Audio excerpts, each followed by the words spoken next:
السلام عليكم ورحمة الله وبركاته. معكم مهندس رامي محمد بخصوص زراعة التين الشوكي على قناتي على اليوتيوب زراعة التين الشوكي في مصر.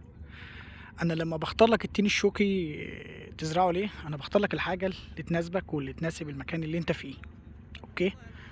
بختار لك الحاجة اللي تناسب الجو والأرض الصحراوية بطبيعتها. بختار لك الحاجة اللي تناسب زراعتها زائد جودة عائد مادي كويس. الاتنين، يعني انت عندك الميزة اللي هي تناسب ارضك في المكان الحار والجاف وقلة المية، زائد كمان عائد مادي كويس.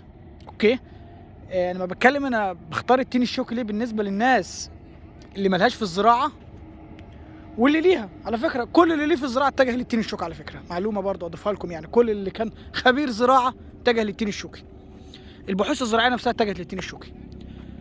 فلما بختار لك انا تين شوكي انا بختاره لك لاسباب معينه، لا بيترش حشري ولا بترش مغذي، يعني هو مش عايز منك الاتنين، لا حشري ولا مغذي. فاذا انت اي حال من الاحوال مستفيد، فازرع الحاجه اللي بتناسبك. بختار لك انا شجره تناسبك وتناسب ظروفك في منطقه صحراويه، اذا هو التين الشوكي. زي ما انت شايف كده صحراء، تزرع تصوم، تدي ميه تصوم 20 يوم تروي، وبعد كده تبدا تشتغل سباق بلدي زي ما انا بعمل في مزرعتي، ونفس الطريقه. كل الناس بتتجه للتين ليه؟ بتتجه ليه بسبب توفيره للميه وتوفيره للعماله وتوفيره للمصاريف زائد عائد مادي كويس. فلما بديك حاجه انا بديك حاجه اللي تناسبك في المنطقه بتاعتك او منطقتك الصحراويه وتناسب ظروفك وشغلك.